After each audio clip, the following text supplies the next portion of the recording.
Greetings, folkaroos. It's Haley, and welcome back to another recap of the chess meetup. And this one was quite unique in a couple of ways. The first being that I only got to play two games over the course of that whole 2 hours. This game right here against I wouldn't really call him my rival because he is better than me, but like he's definitely the guy I want. Like I have to put most effort into playing against. This game lasted an hour and a half because he thinks for a very long time. He's very thorough.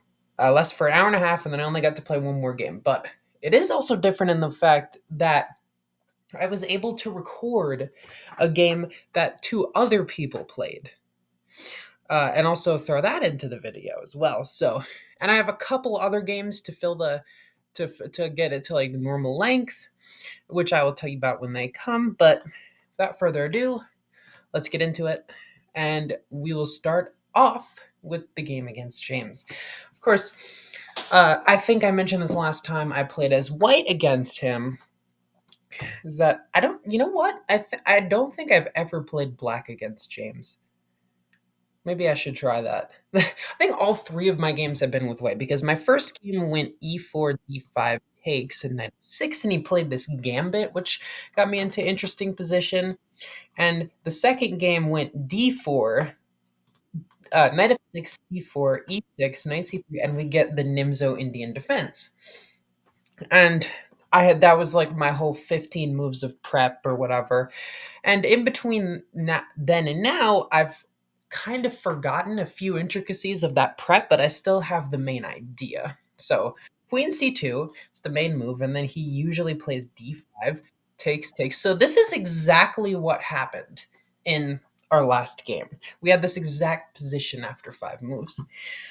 But I think I played bishop to f4 in the previous game, which is the best move. But I confused it a little bit because I played a3 in this game, which isn't as good because the whole point of the queen being here is so you can take without having to like wreck your pawn structure and kind of isolate over here.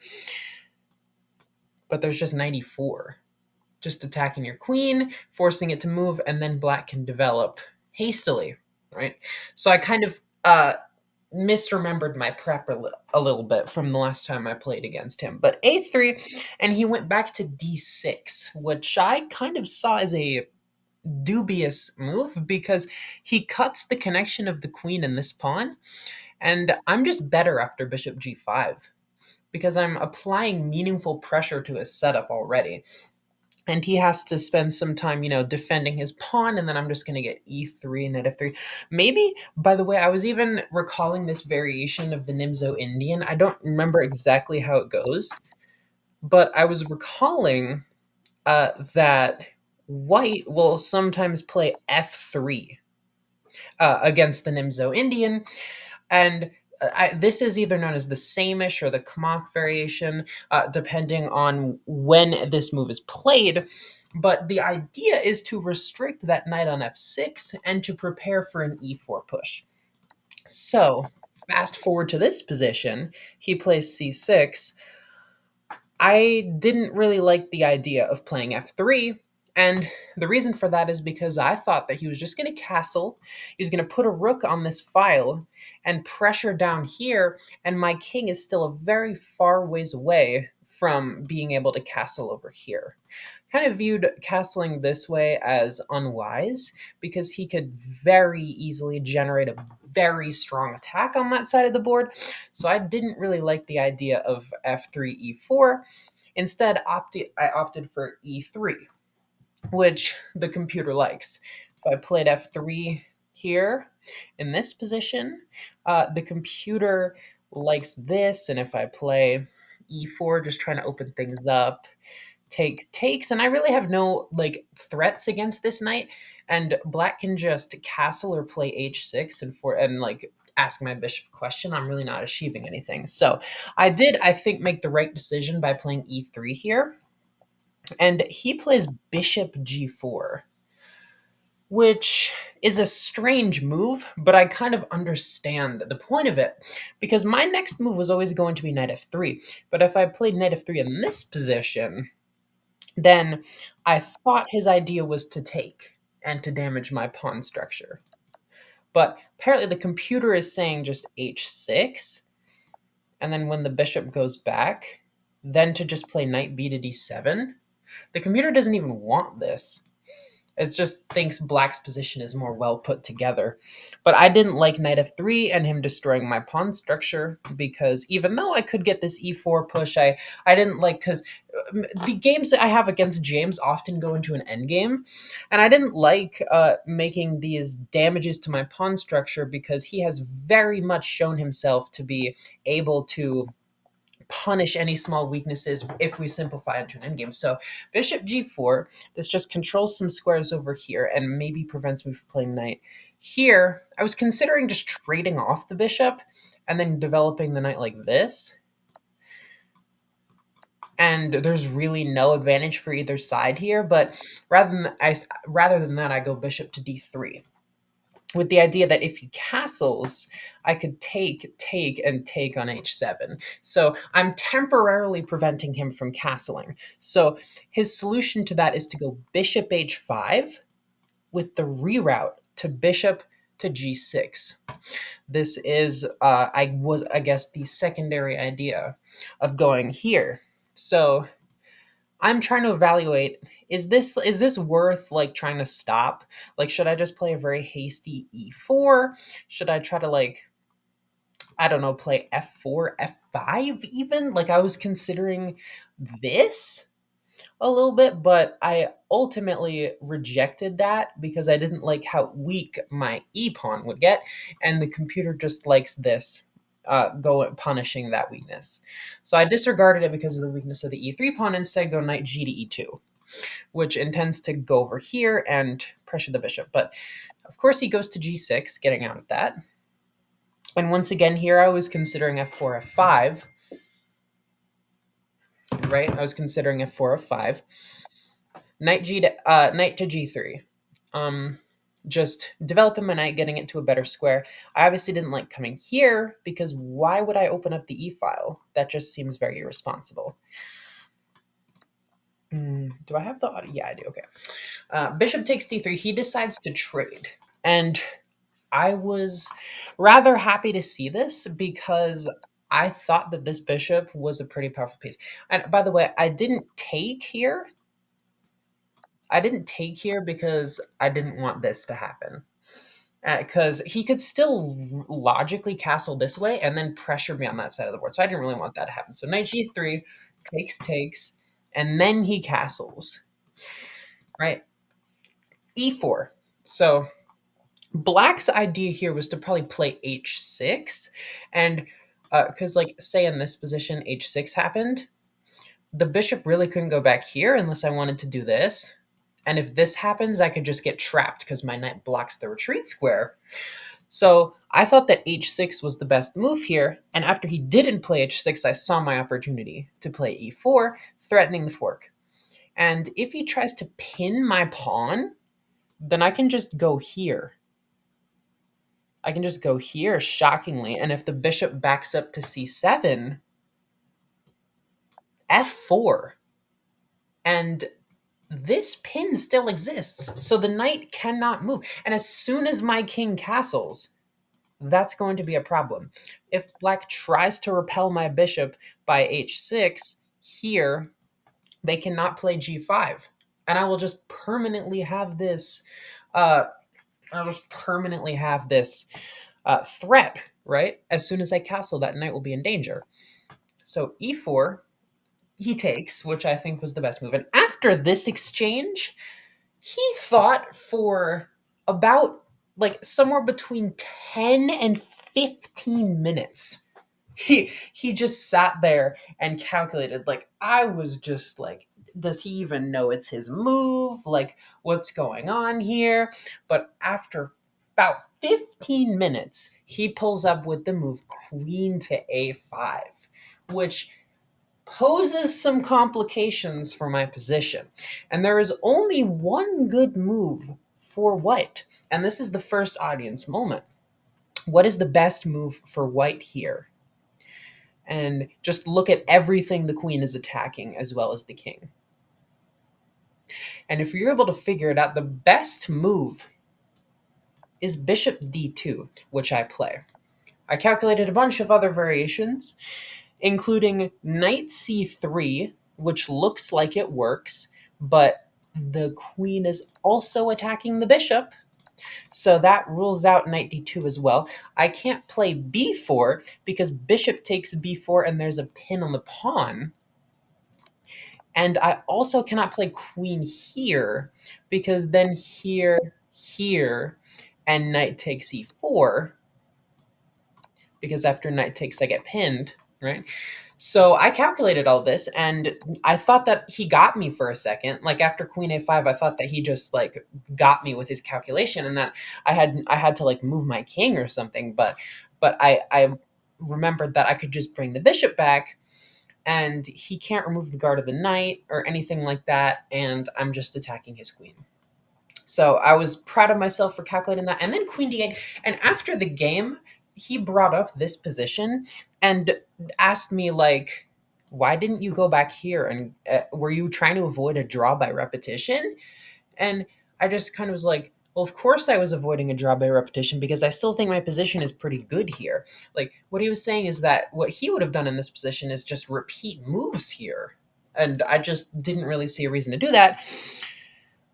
So I was like, yeah, I just didn't want to draw. Like I wanted to try to win, of course. So castles, takes, knight takes, attacking the bishop, and he plays knight a6. The idea of this is to rotate to c7 and e6 maybe in the future. Rook f to e1. I don't exactly remember what the audience moment was here. Knight a6. I'm not sure, but I was calculating f4. Like I thought f4 might be like a decent try in this position just to block out the bishop. But I didn't like weakening my king on the diagonals, especially when he both has his dark squared pieces both still exist. But yeah, I don't remember what the audience moment was. So, yeah. Now I know what it is. So, instead of rook f to e1, what is the best move for white in this position? And the hint I will give you is, how can you threaten mate in 1? And if you're able to figure it out, the answer is knight g5. Threatening mate on h7, and after g6, you can rotate to h3 to threaten this, forcing black to push another pawn in front of their king, and then attacking and trying to loosen that structure. This is a way that white can try to fight for the advantage here. But I play that on this move because I kind of kicked myself during the game, because after I played rook fe1 and he started thinking, I was like, wait, didn't I just have knight g5? Like, that just threatens mate and forces weaknesses. Like, I was kind of kicking myself, but he didn't stop me from playing it on this move, so I just played it. G6, queen h3, and this is another position that he brought up after the game. He said that I could have played queen b3 instead of queen h3, because this has a double threat, but queen to d7 just defends both pawns, and I saw that. So I didn't remember the exact position after the game because I didn't have this board in my head, but in that position, I had calculated that queen b3, there was queen d7, and I had nothing. But this poses the more immediate threat and forces black to weaken their kingside pawn structure. Now queen b3 might be a decent move, forcing this, and maybe you take and you try to trade along the e-file. So g4, right? G4. What I was calculating here was takes, and just bringing the rook to the e-file. Because I just get control of this file. Like, I don't know why I didn't do that. I just kind of was like, well, can't I attack this pawn? But he has a very powerful move that I completely avoided, that I completely missed in this position, which is queen d7. And if I take here, which was the best move, queen takes here, and here. And it's just completely even.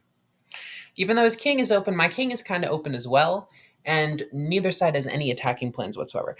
So queen e7, and I make a very, very bad move. I just play queen h4 because I'm stubborn. I'm like, well, if he takes me, I'm gonna checkmate him, and I'm not even gonna checkmate him because his queen is here. I don't know why I still wanted to continue that threat. Maybe I was like, well, here, king h8, right? Like that. I was trying to get here, and then like queen here and queen h8 mate. But he just takes with check and forces me to exchange my queen. And now, despite the fact that he has a broken structure over here, he's much better because he's just going to play f5 and hold that together, and I have no way to fight against it. And also, knight c7, knight e6 is going to be, as well as a doubling of the rooks, is going to prove to be a very strong attacking force against this isolated pawn here. So I'm very much just worse. Knight e4, I attack the bishop, I at least get a tempo, and I figured that he had two moves in this position. He can't go back because I am threatening this fork, so I figured, I calculated bishop e7, but then I was like, well, yeah, he can also play rook e6, but apparently that's a mistake, because takes, and rook e7, just invading. But I just disregarded this because I was like, well, aren't I losing my isolated pawn? Well, yeah, I am, but bishop c3 attacks the rook, and when it goes over here, I can just take on b7, and I'm still fighting back. I just didn't like the idea of losing my d-pawn, which is why I didn't go down that line, and instead played bishop c3 here, which allows him to double up. And now if I play rook e7, he can just simply go here and trade the rooks. So I didn't do that. I brought my other rook. And he played c5, which I thought was just a really good move, but actually there is d5 in this position. And it just looks like I'm losing a pawn, but I'm not. After takes and takes, audience moment, find the checkmate in two moves. The hint I'm going to give you is, what did this rook leave defense of? And if you're able to figure it out, the answer is rook to e8 check here, and teaming up with the bishop on the long diagonal to checkmate on h8. And I did notice this in the game, by the way. I was commenting in my head, like to myself, like if I take and somehow find a way to get a rook down here, then that would be mate. But I didn't see that would work in this position for some reason. I don't know. I go rook e4, just defending my pawn like this, but like I said, he could just play f5. And if I try to stick around, which is what I did, knight c7 and knight e6 is just going to come and absolutely destroy me. Also, there's just rook d5. There's just rook d5, and what this threatens to do is trap my rook with g5, and there's literally nothing I can do about it. The computer suggests playing h4 to control that square, but then knight e7 and knight e6 is just going to come and trap your rook anyway. Like, this is just a really bad position. But yeah, as soon as he played knight c7, I just kind of put my head in my hands. I was just like, I'm just going to lose this game again, aren't I? I was kind of just like dejected for the rest of this game. I have to go d5. That's the only way I can stop my rook from being trapped. I have to sacrifice another pawn and then move the rook out of the way. And by the way, I can't take back the knight here because I just lose this rook. I mean, it's pretty simple to see. Takes, and takes. And once again, James has taken me to an endgame, a rook and pawn endgame, down 2 pawns. And I'm just going to lose because b6, he holds his structure together. I have no way to access this without also weakening my own structure. King f7, he gets his king involved. I play f4 trying to control this and basically forcing en passant. Rook d3. Why can't I go up here? Audience moment. Why can't I play king f4, just getting more active? What would happen? And if you're able to figure it out, king f4, g5 is checkmate in 1. Because I can't go back and the pawns just control everything and the king controls here. So even if taking the opposition is not always good when there's a way for your opponent to checkmate you. But yeah, so After Ampasani checks me and I have to go down, he swings over, and I have to go down because clearing defense of the pawn. And then he can just start pushing, right? He can just start pushing. I I personally thought that he was going to play this. This is the move I expected and it would be the most annoying to face, but he just backs up to h7, and the funny part is, like, that's not even much worse. Like, he's just taking his rook to the complete other side of the board. It's not even much worse because there's very little I can do to just stop the relentless march of these pawns, and his king is just going to come right with them. King f3, g5, right? King g4. I invite this just to go down, and I'm like, well, if he plays here, here, and if he plays here, I might use my rook to, like, check or something. I don't know. Like, I'm just thinking about anything in this position. King f5, rook d2. I'm like trying to sneak around, but of course he's there with g4 f3 check. My king is forced to the back of the board. King e4. And now the only way I see to, like, try to fight back here is rook d7, trying to, like, harass and give some checks and maybe pick these pawns up. But it's just, like, it's not going to work. Check, he just goes here. And the point of having the rook here is so you're able to harass the king from a different angle so that it can never go up and help its pawns. But these pawns act as a shield for the rook against the king. So, or the opposite way around, the king against the rook, so that it can never get checked and he can just harass my pawns.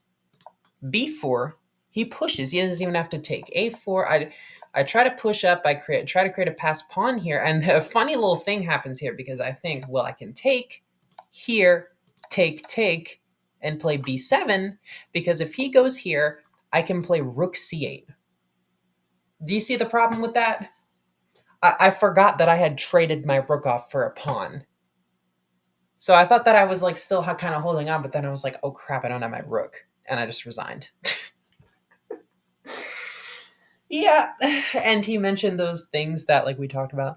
But yeah, that was another very James-esque performance by him, where I kind of had him in the opening. Like, I definitely had a better position from the opening, but then he just outplayed me and converted into an endgame that was just completely winning for him. And he's very good at endgames, so of course I was going to lose that. But then I'm tired. Then we move into this game that I played against Barry.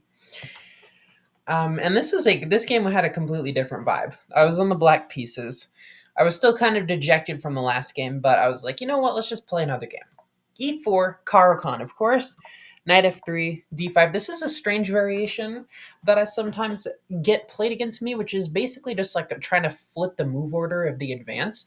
Because the advanced Caro-Kann goes like this. Here, here, here, here. Right? And then you normally get knight here and, like, bishop out.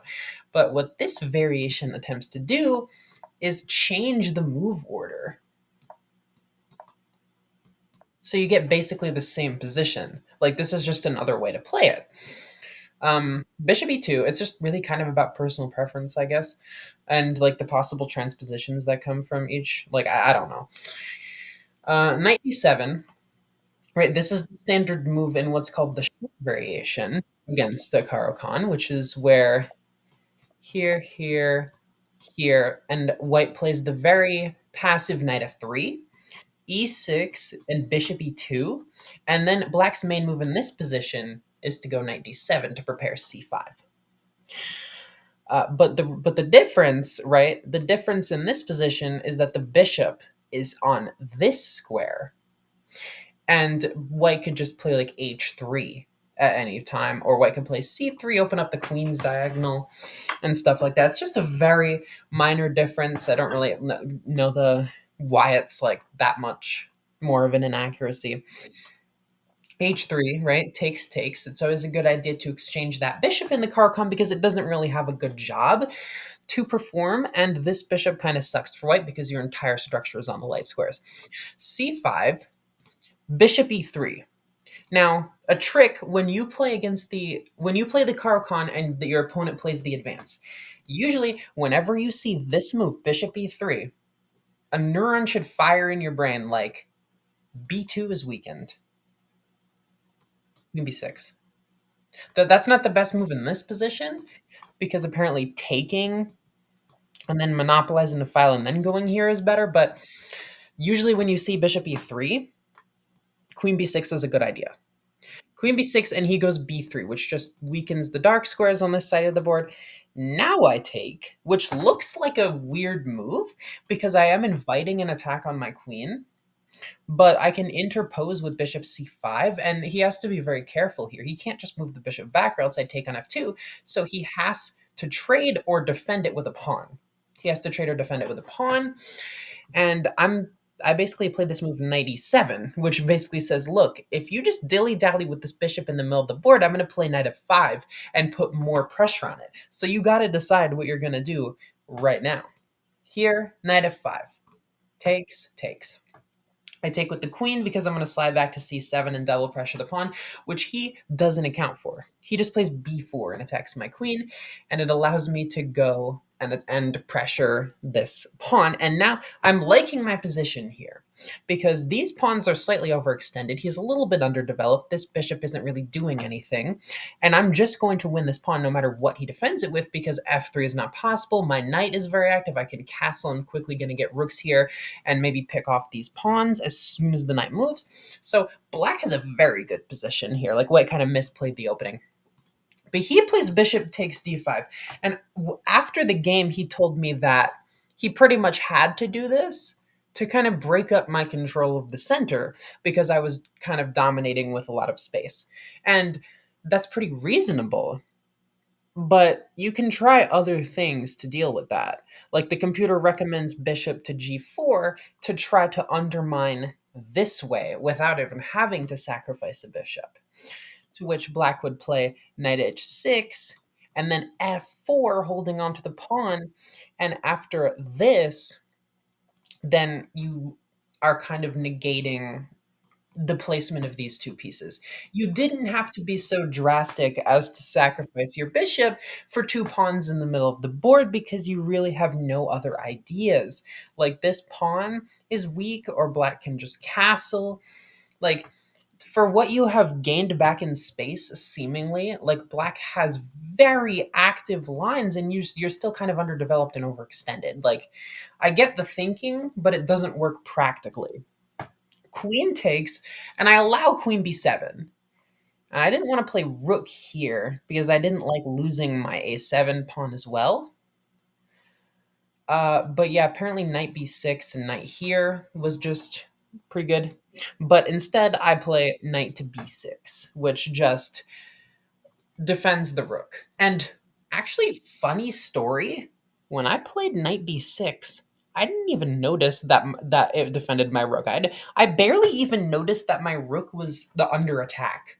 Like that's just kind of one of the things that you're like, oh wait, I could have lost my rook. I just played this move because I like this, and I accidentally played the best move. So that's kind of a funny thing that sometimes happens. Knight d2, and I'm like, well, that's a free pawn. I'm going to take it. And apparently that was a huge blunder. Audience moment.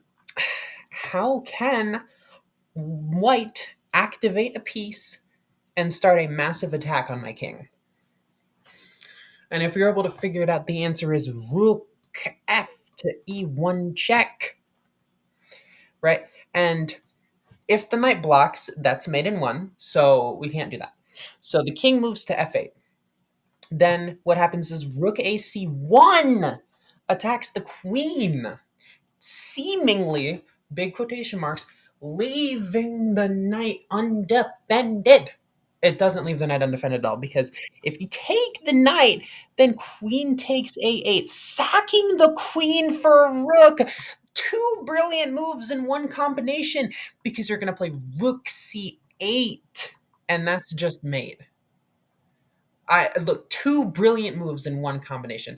And if black doesn't take, like if black, the best move, by the way, for black is to sacrifice the queen because if you move anywhere, that same queen sack idea with the mate still exists. So black has to sacrifice the queen for the rook and then play knight d6 and just kind of consolidate.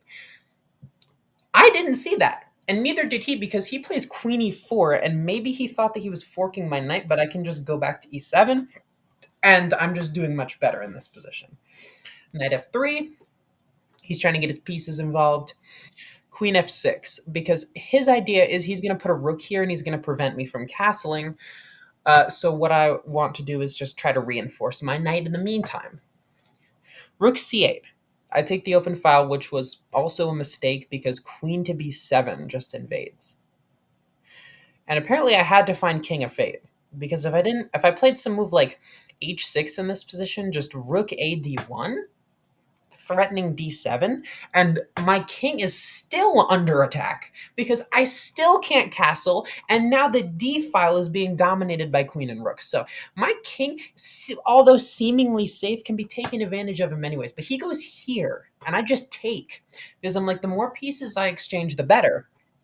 And now I castle, because a secondary idea of this was deflecting one of the attackers on this knight, so I have a chance to castle and bring my rook in to the defense. But he invades with this rook, double attacking the knight, so I bring this knight back to defend. It looks ugly, but it works, because now I'm probably just going to go here and try to launch an attack on my own and maybe get like a nasty fork with king and rook. That was my idea. Knight e5, queen d6. I attack the rook. He commits to the attack, which is admirable. I go queen to a6, and how to continue the attack here as white is kind of hard to see. But the computer recommends queen c4, which does a couple things. Threatens a trade of queens, defends this pawn, and guys f7. And you're like, well, Haley, when you're down pieces, like, shouldn't you not trade? But what it does is it removes some of black's pressure on your position, and you do have a 2-on-1 on this side of the board. So if things simplify in just the right way, you have an active rook, an active knight, and 2 pawns against 1, there is a way that black can lose this. Like, it's definitely not over. Also, you have what I like to call star-crossed knights, because the knights are stuck defending each other. Like, it's more... it's more obvious when they're like in the center of the board and they're the only things that are defending each other, but they're star-crossed knights because they have to be with each other no matter what happens, even if they die together, right? They're just kind of ill-fated lovers, right? But that queen a6, and he goes f4, and I'm like, okay, free pawn, I'm gonna take it. What's your idea here? Queen d4, going down here, right? So I play h6, just freeing up some space for my back rank. The computer was like, yeah, you can allow this because obviously you're hitting the queen. h6, he goes here, takes, king h7. And folks, in this position, he plays this. Because he thinks he has an attack with queen h8, right? But what did he blunder in this position? Why is knight takes f7 a bad move? And if you're able to figure it out, queen takes f7. He forgot about the long diagonal, and he said after the game that he had calculated that before, but then he forgot about it. You know, it's kind of like the one in the last episode where I calculated a whole long variation but forgot about mate and one. The same thing kind of happened to him, so it's kind of funny. But yeah, he resigned. And let us now get into the game that I spectated. So this one was interesting, right? This game was well, I mean, it kind of was it was like kind of a boring game. It ended up being kind of a boring game, but that was only in the end, right? It was a pretty high level game, but let's get into it. So e4, Ray plays e4. And remember what I said about James, is that he likes this gambit line with knight f6, and he just tries to win the pawn back with the knight instead of the queen. And d4 is what I play against this. Knight takes and knight f3.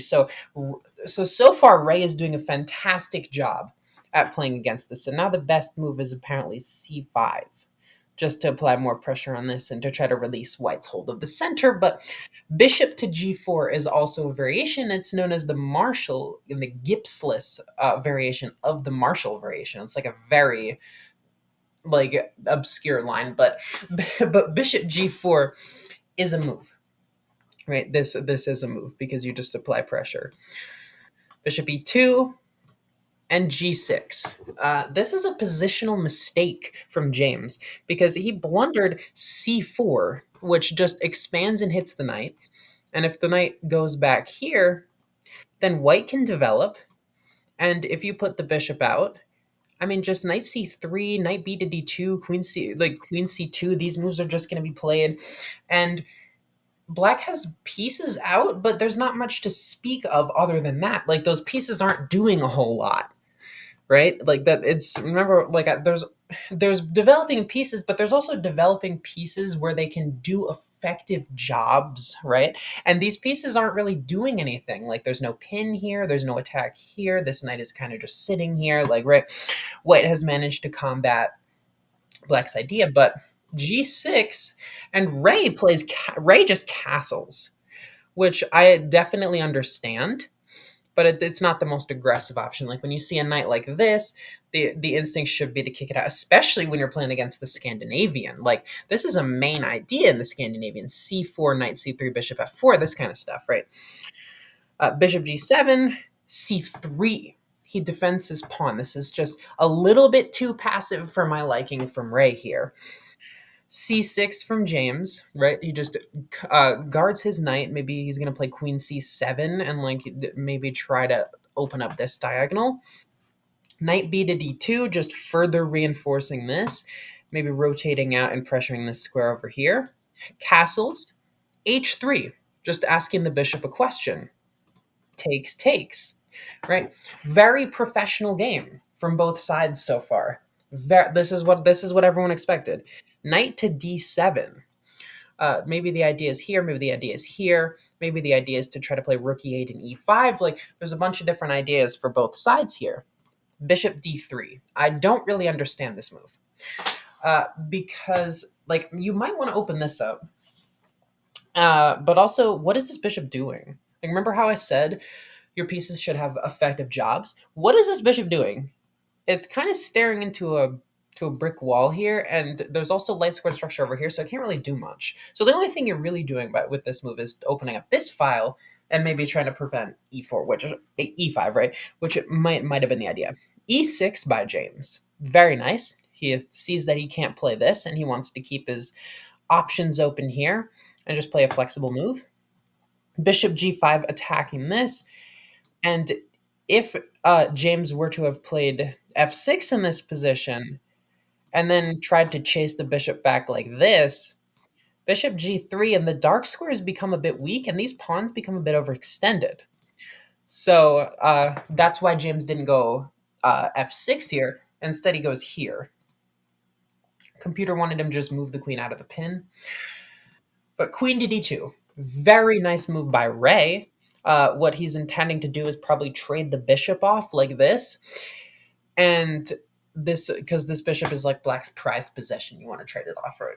You already have the bishop pair, so if you trade this off, you have the only bishop on the board. Just a good positional thinking, right?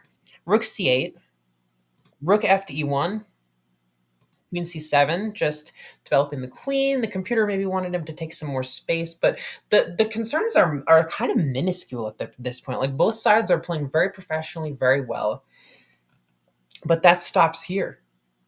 Ray plays g3, which I don't really get at all. I just don't like. There's a bunch of other things you could be doing. I don't know why you're doing this. And weakening h3, like maybe you want to put the king up here, but the rooks are already connected. Like your king was safe here, and now black can immediately strike with c5 because if takes, then queen takes c5, having pressure on this. The knight might jump into the center in the far future. The knight might jump back and activate the bishop. These pawns might push forward. This is just kind of a time-wasting move, in my opinion. But James plays knight h5, another move that I don't quite understand. Maybe now the idea is to play f6, and if he goes back here to trap it, obviously, and maybe if he goes here to like trade off this. But yeah, king g2. Apparently his idea was to put the king on g2, and James just goes back. Like James kind of just went out here. He was like, maybe I'll do this. I don't really know what to do. But then he's like, yeah, that was a bad idea. I'll just go back. Ray plays knight e5. He jumps into the middle of the board. He's like, all right, enough is enough. I'm going to install knight on an outpost. Knight d7. James moves to try to trade that knight, and he also opens up his bishop. Bishop h6. Ray goes for the trade, but this is slightly a bad time to do that because takes in c5, and this time you're trying to undermine the defense of the knight, right? So you have you have some troubles to deal with as white, and you don't really have a strong attack over here at all. Like, I mean, you have the queen here, but it does not really do much. Rook. That's been a theme in this video. Like, pieces doing things. Like, the positioning of pieces is pretty important as to what they'll be able to do, right? Rook ac1. I I mean, he hasn't played c4 this whole game, so maybe he's gonna try to do that now, or maybe he's gonna try to like just open up the c file against that queen in any way. Bishop takes, pawn takes. I like the pawn takes because you control some squares. Knight takes, bishop f4. This is a very logical looking move from Ray because he pins the knight to the queen and it's double attacked, which looks like it forces a response, but there is a move by James that can take advantage of this. And if you're able to figure it out, you don't have to, you just have to see the move. You don't need to see the full combination, but the move is knight takes f4. And if queen takes f4, you lose the bishop, so you have to take with the pawn. Then knight takes bishop, queen takes, deflecting the queen off of guarding f4, and then queen takes f4. Very nicely done by James. And if you'll notice, he is converting into an endgame against Ray up 2 pawns, just like he did against me. This is just how James beats people. So now going into my next game against him, I will probably request to play the black pieces, and I will try to play a little bit more aggressively and maybe conserve some pieces instead of trying to go into an endgame. This seems to be the way to beat him, but yeah, Ray just tries to control this file, which is pretty good. Because, like, if James tries to go here, there's a common idea in chess where you can sacrifice the queen for 2 rooks, and it's still even material. Like, 2 rooks is equal to a queen if you're able to coordinate them well. So that's why James does not do this, and instead plays queen to g5, which forces a very uncomfortable decision from Ray. Do you move the king back? Or do you trade the queens down 2 pawns? And he decides to trade the queens down 2 pawns. And then here, like, obviously you're going to try to trade as many pieces as possible. King f3 takes, rook e7. This just is a fortifying move. This king can go as far up as he wants. Just king g7, f6 is going to repel that. Like, white can't really get anything done. King e4, f6, just controlling a bunch of squares in front of the king. a4, king f7, h4, he's just pushing pawns on both sides of the board. b4, f5 check, and then he brings the king. Like, this is just how James beats people. He converts into rook and king endgames, up a bunch of pawns, and then just systematically dominates, brings his king in, pushes pawns, bullies the other king back, trades the rooks at just the right moment. By the way, this is a threat because you take back the file, and if takes, it's just trading down 2 pawns for white. f4, e4, c4. He got like this line here. Rook d7. And at this point, Ray looks to me and he's like, he like looks to the rest of the people and he's like, I think I'm gonna give this game to Haley so she can win for me. Because he still has the idea that I'm like one of the best players there. I'm like a super genius future grandmaster or something. But like, I just told him, like, I couldn't win this. Like, Magnus might not be able to win this against James because all that's going to happen is even if the king goes up, the king can't go further up because this pawn will just go. And whichever side this king goes to, A, this pawn will push, or B, the king could just go to the other side. So this is impossible to win.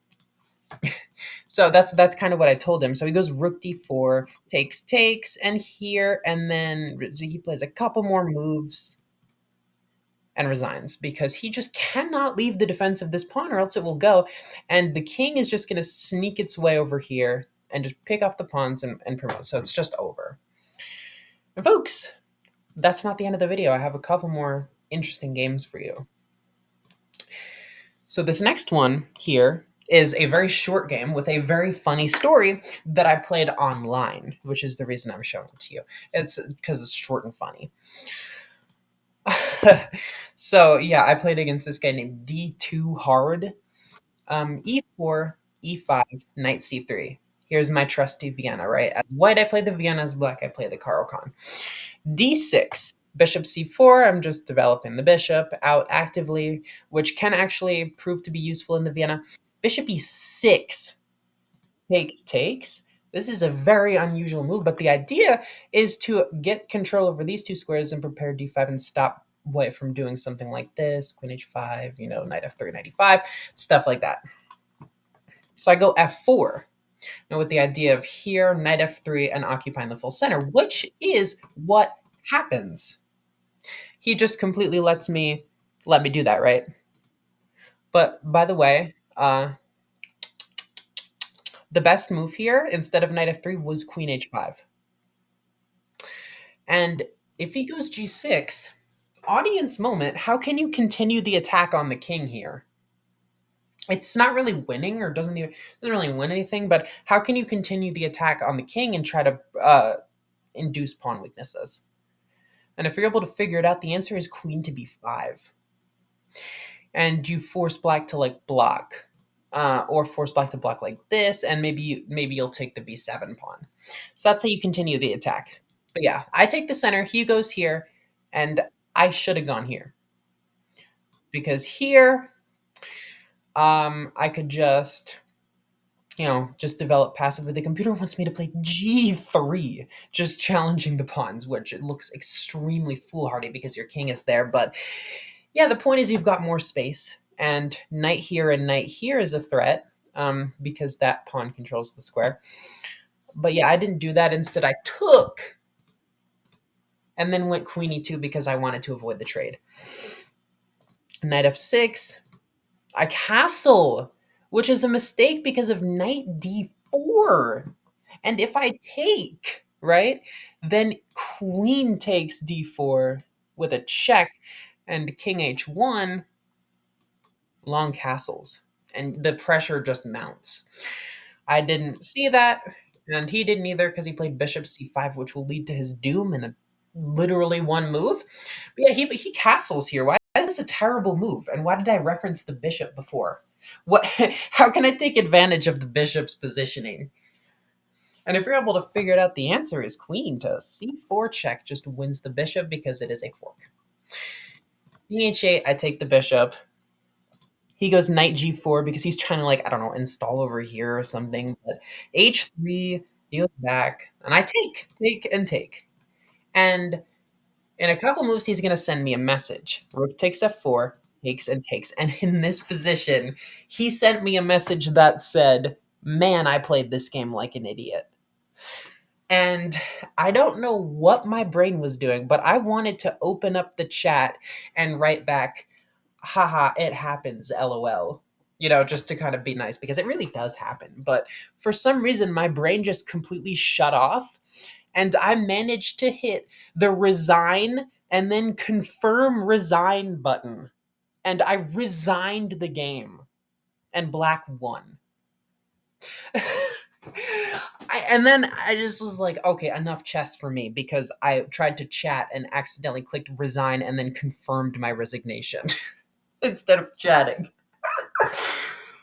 Oh my god, that was one of the most embarrassing things. Or, I mean, maybe just most stupid. Like, that guy must have just been sitting there like, what the hell? Like, why did she do that? Oh my, okay. And then, the last game I have for you guys today. Remember that game of the day thing that I talked about in one of my previous videos? Oh my goodness. This is the game of the day from December 21st, 2022. And it is a slobber knocker, right? D4. So we have Psy 6421 versus Egister 123. e6. This is the Horwitz defense of the queen's pawn. Often white will play c4, and this could transpose into a queen's gambit declined. But we get e4. By the way, there was another game. I was trying to look at games of the day to see what game that I might want to put, and one of the games went e3, e5, and e4. So essentially, black was playing white and white was playing black the whole time. But I didn't choose that game because it wasn't as exciting otherwise. But yeah, d4, e6, e4, and he plays this, which can just get attacked pretty easily. But the opponent doesn't do that. Instead, goes knight c3, and we already get a weird move. We get b5, which just blunders a pawn to two different pieces. Knight takes b5, bishop a6. This is just really risky to put a completely undefended bishop on that square. Knight c3, and we will see why, because the best move, by the way, for black is to take and to remove white's castling rights. But instead, he plays d6 and completely hangs the bishop. I'm not sure if I did this. Yeah, so 39 against 44 accuracy. But yeah, he plays d6 and just hangs the bishop in one move. Then e5, knight f3, bishop e7, castles, takes, and bishop f6. We double attack the knight. Does white defend the knight? Uh-uh. Instead plays bishop f4, doing God knows what. Knight takes, and then so, most people in this position would say something like, I just lost a piece, but I won a piece earlier, so I'm probably still winning. So let's just play like a solid move, like bishop e3 or rook here, or like a3 or something like that. But no, man committed. He thought that this was just a free knight, and he's like, me takes. I think that this is a free knight, but yeah, the bishop just moved there a move earlier, and he just hung his queen in one move. So the guy who lost a bishop on a6 just got a queen on d4 in the first 11 moves of the game. This is 200 rated chess for you. Rook a to d1, and that's not even the big plot twist. Rook a to d1, knight f6! And black's position is so bad that even though he has a queen and white doesn't, it's still almost equal. h6! H6 just does absolutely nothing and allows e5 attacking the knight, and the pawn is pinned to the queen. And if the knight moves, then bishop to b5 is extremely powerful because you can't block. So white is already back in the game like 4 moves after losing their queen. Bishop b5 check now allows knight back to d7, and this doesn't come with an attack. But instead we get king to e7. He moves his king instead of blocking with the knight, and now e5 is even stronger because you're just going to put the rook behind it and maybe push or try to take. But instead we get knight d5 check, just trading off a knight, but king f8 is played. King f8 is played, and now there is an absolutely brilliant move in this position. Knight takes c7, which white plays. Why is this a brilliant move? Audience moment. After queen takes c7, what's the best move for white? And if you're able to figure it out, the answer is bishop takes d6, winning the queen, defended by the rook. But this is why a lot of people in the chess community think brilliant moves should only be assigned if the person plays the follow-up, which makes it brilliant. Because on the surface, like, divorced from the fork here, it's just a blunder of a knight. But we don't even get to see what would happen if he took, because g5 is played, just completely hanging this and also defending the knight.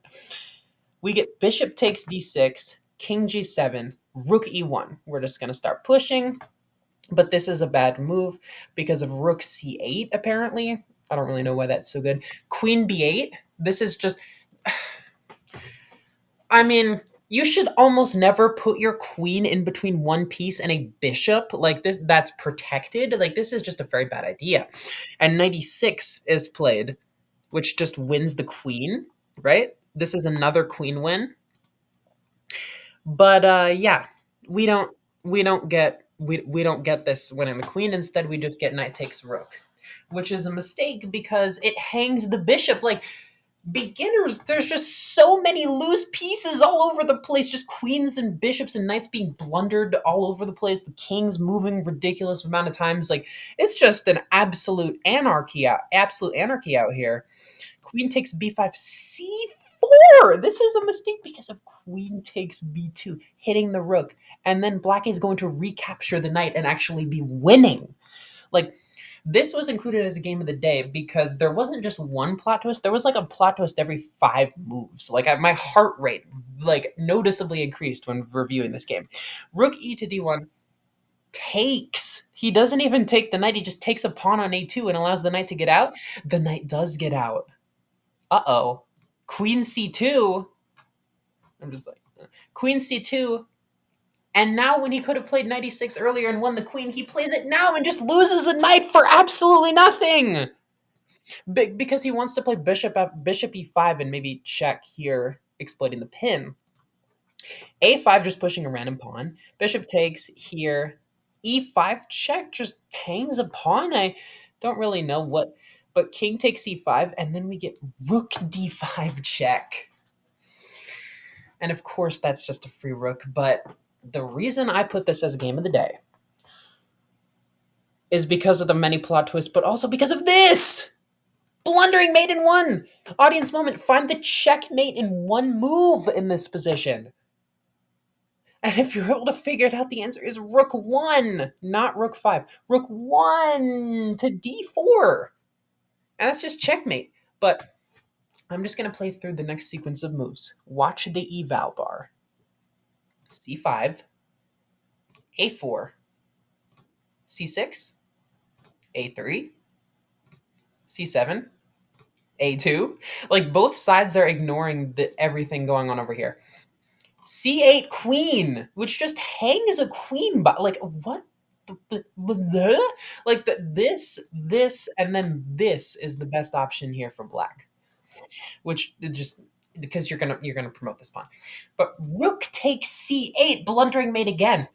F3 check, and watch this. This is the most insane part of the entire game, in my opinion, because after all of those moves, after that 1, 2, 3, 4, 5 times he could have played checkmate and won with that move, he plays it now when it's not checkmate.